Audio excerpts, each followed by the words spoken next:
Friends, welcome to KNE academy. Friends, आज के इस क्लास में आप जो पढ़ने वाले हैं सीटीईटी जुलाई 2024 के लिए हिंदी भाषा को देखने वाले हैं, जिसमें से आज के क्लास में आप जो पढ़ेंगे हिंदी भाषा के अंतर्गत आप पीवाईक्यूज को पढ़ेंगे, यानी प्रीवियस ईयर क्वेश्चंस जो है उसको आप सॉल्व करेंगे।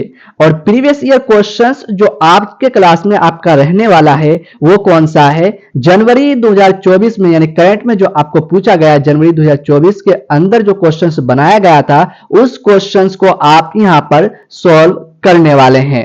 साथियों, केएनई एकेडमी में जो है आपको ये सारे पीवाईक्यूज लगातार देखने को मिल रहा होगा। किस तरह का ढांचा यानी किस तरह के क्वेश्चंस बनाए गए हैं, उन सभी चीजों को आप आज के क्लास में समझ सकते हैं हिंदी भाषा के लिए। सबसे पहले जो साथी हिंदी भाषा को रखते हैं उनके लिए क्या है, इंस्ट्रक्शंस भाग 4, यानी इंस्ट्रक्शन में है भाग 4 भाषा 1 हिंदी, यानी उन सभी साथी जो है भाषा 1 यानी लैंग्वेज 1 में जो है हिंदी को चॉइस करते हैं उनके लिए है। अब महत्वपूर्ण क्या है उनके लिए, इस चीज को समझिए। परीक्षार्थी यानी जो छात्र परीक्षा देने के लिए जा रहे हैं, भाग 4 प्रश्न संख्या 91 से 120 के प्रश्नों के उत्तर केवल तभी दे यदि उन्होंने भाषा 1 का विकल्प हिंदी चॉइस किया हो, चुना हो। यानी उन सभी साथी के लिए है जो साथी एग्जाम देने के लिए जा रहे हैं और लैंग्वेज 1 में हिंदी को चॉइस किया हो, उनके लिए भाग 4 प्रश्न संख्या 91 से 120 तक के लिए है। साथियों, अगर आपका लैंग्वेज 2 भी है तो आप इस क्लास से ढांचा को समझ सकते हैं कि किस तरह के क्वेश्चंस बनाए जाते हैं और बनाए जा सकते हैं। अब आगे देखते हैं इंस्ट्रक्शंस में क्या दिया गया है।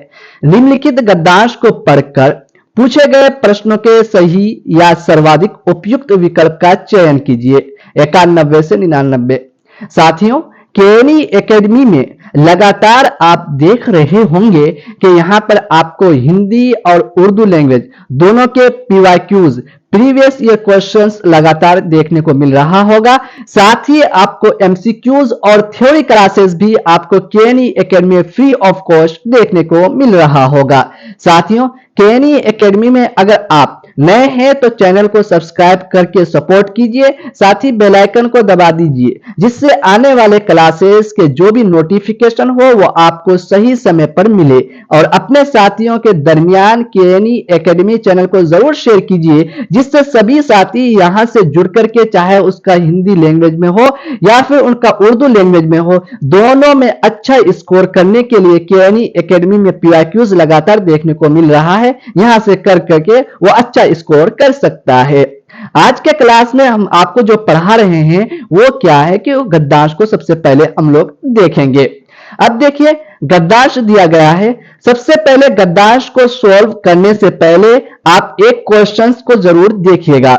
91 क्वेश्चंस को देखिए, आंतरिक स्वच्छता से संबंधित नहीं है, जिसका प्रश्न संख्या 1 में जो प्रश्न संख्या 91 का ऑप्शन नंबर 1 है निर्मल विचार, नंबर 2 शांति, नंबर 3 प्रेम, नंबर 4 शिक्षा। तो क्या कहा गया है, आंतरिक स्वच्छता से संबंधित नहीं है। अब हम लोग गद्यांश को पढ़ते हैं और गद्यांश को पढ़ने के पश्चात सभी क्वेश्चंस के आंसर को देंगे। अब देखिए, आंतरिक और बाह्य दोनों रूपों में स्वच्छता और निर्मलता एक बुनियादी आवश्यकता है।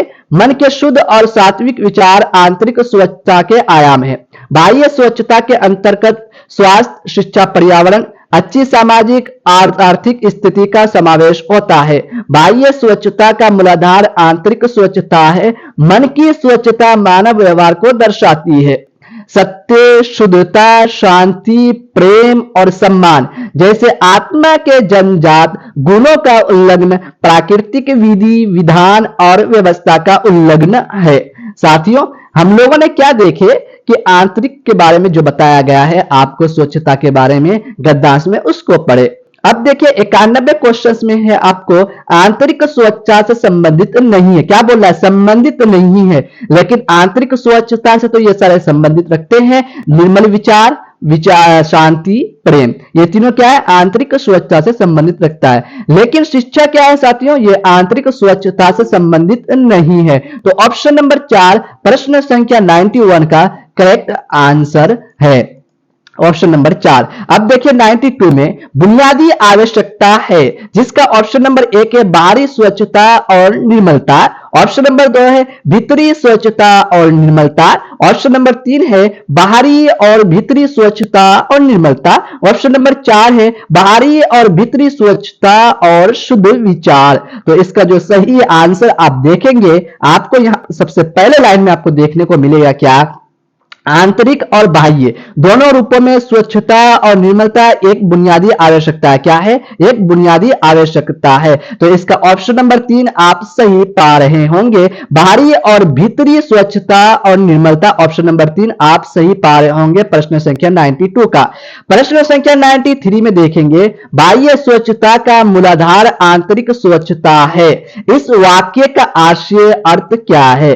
जिसका ऑप्शन नंबर 1 है बाहरी और भीतरी स्वच्छता दोनों आवश्यक है, ऑप्शन नंबर 2 है भीतरी स्वच्छता पर बाहरी स्वच्छता आधारित है, ऑप्शन नंबर 3 है बाहरी स्वच्छता पर भीतरी स्वच्छता आधारित है, ऑप्शन नंबर 4 है बाहरी और भीतरी स्वच्छता एक दूसरे से स्वतंत्र है। तो इसका जो सही आंसर है 93 का आपका जो है, आप यहां देखे होंगे, आप लाइन 2 में बाह्य स्वच्छता के अंतर्गत क्या है, आप सॉरी यहां पे देखे होंगे बाह्य स्वच्छता का मूलाधार आंतरिक स्वच्छता है। क्या है? आंतरिक स्वच्छता है। तो इसका जो सही आंसर है आपका 93 का ऑप्शन नंबर 3, यानी जो है ऑप्शन नंबर 93 का जो सही आंसर है आपका भीतरी स्वच्छता पर बाहरी स्वच्छता आधारित है। 93 का क्या है? भीतरी स्वच्छता पर बाहरी स्वच्छता, क्या है? भीतरी स्वच्छता पर बाहरी स्वच्छता जो है आधारित है। ऑप्शन नंबर 2 आपका सही आंसर है 93 का। 94 में चलते हैं। 94 में आप देख रहे होंगे विधान में विधान में क्या है, विक प्रत्यय लगाने पर शब्द कौन सा बनेगा? जिसमें ऑप्शन नंबर 2 1 दिया गया है विधानिक, ऑप्शन नंबर 2 है विधानिक, ऑप्शन नंबर 3 है वैधानिक, ऑप्शन नंबर 4 है वैधानिक। यानी आपको जो हर्षई और दुर्गई में डिफरेंसेस किया गया है। तो इसका जो सही आंसर है 94 का आपको वैधानिक है। क्या है? वैधानिक। इक क्या है? ये इक है। ये क्या है? इक है। और ये क्या है? ई, यानी इक में जो है हर्षई और दुर्गई का डिफरेंसेस है। तो क्या है? विधान में कोई इक प्रत्यय यानी हर्षई लगाने पर कौन सा बनेगा? वैधानिक बनेगा। आप इसमें चलते हैं हम लोग प्रश्न संख्या 95 में निम्न में से किस में विशेषण विशेष संबंधित नहीं है? क्या है 95 में? विशेषण विशेष्य संबंधित नहीं है, जिसका ऑप्शन नंबर 1 है बाह्य स्वच्छता, ऑप्शन नंबर 2 है बुनियादी आवश्यकता, ऑप्शन नंबर 3 है शिक्षा पर्यावरण, ऑप्शन नंबर 4 है जनजात गुण। तो क्या है? विशेषण विशेष का संबंध नहीं है। तो किसका? शिक्षा पर्यावरण का। किसका? शिक्षा पर्यावरण का। ऑप्शन नंबर 3 आपका सही आंसर है। 96 में है समूह से भिन्न शब्द क्या है? समूह से यानी जो समूह दिया गया है इसमें से भिन्न शब्द कौन सा है? जिसका ऑप्शन नंबर 1 है स्वच्छता, ऑप्शन नंबर 2 है निर्मलता, ऑप्शन नंबर 3 है सम्मान, ऑप्शन नंबर 4 है स्वच्छ। तो समूह से भिन्न कौन सा शब्द आपको भिन्न नजर आ रहा है, अलग नजर आ रहा है? स्वच्छता, निर्मलता, सम्मान। तो स्वच्छ जो है अलग नजर आ रहा है। ऑप्शन नंबर 4 सही आंसर है। 97 जो देखते हैं साथियों, 97 में क्या पूछा गया है? आंतरिक स्वच्छता से तात्पर्य क्या है? आंतरिक स्वच्छता से तात्पर्य क्या है? जिसका ऑप्शन नंबर 1 है मन में कोमल भाव जगाना, ऑप्शन नंबर 2 है आपका मन के बुरे भावों को दूर करना, ऑप्शन नंबर 3 है मन की कल्पना को उड़ान देना, ऑप्शन नंबर 4 है मन की समस्त भावनाओं को का दमन करना। तो इसका जो सही आंसर है आपका ऑप्शन नंबर 2 मन के बुरे भावों को दूर करना, ऑप्शन नंबर 2 सही आंसर है 97 का। 98 में आपको पूछा गया है क्वेश्चंस, बुनियादी में प्रत्यय क्या है? बुनियादी दी में प्रत्यय क्या है? हर्षई दुर्गई, हर्षऊ दुर्ग, कौन सा प्रत्यय लगेगा? तो इसका जो सही आंसर, सबसे पहले ऑप्शंस को देखते हैं हम लोग। दी यानी दुर्गई के साथ, यादी दुर्गई हर्षई। तो इसका जो सही आंसर है आपका 98 का आपका जो है बुनियादी में प्रत्यय कौन सा है? तो आपका दुर्गई, ऑप्शन नंबर 3 आपका सही आंसर है। 99 में देखते हैं, 99 में कहा गया है गद्यांश के अनुसार मनुष्य के लिए डैश डैश सर्वाधिक महत्वपूर्ण है, जिसका ऑप्शन नंबर 1 है विचारों और भावों की पवित्रता, ऑप्शन नंबर 2 है शारीरिक स्वच्छता एवं शुद्धता, ऑप्शन नंबर 3 है शांति प्रेम और बाह्य स्वच्छता, ऑप्शन नंबर 4 है शांति बाह्य स्वच्छता और स्वास्थ्य। तो इसका जो सही आंसर है क्वेश्चन नंबर 99 का आपका गद्यांश के अनुसार मनुष्य के लिए सर्वाधिक महत्वपूर्ण क्या है, तो इसका जो सही आंसर है आपको विचारों और भावों की पवित्रता यानी पाक साफ होना चाहिए विचार और भाव में, ऑप्शन नंबर 1 सही आंसर है। साथियों अब तक जो है हम लोग गद्यांश पढ़े और गद्यांश से संबंधित कुछ प्रश्न पूछे गए थे, उन सभी प्रश्नों के क्वेश्चंस को हल किए, साथ ही हम लोगों ने व्याकरण के भी कुछ क्वेश्चंस को सॉल्व किए। तो आपने ये देखा होगा कि किस तरह के क्वेश्चंस बनाए गए होंगे, ढांचा को समझा होगा सीटीईटी के।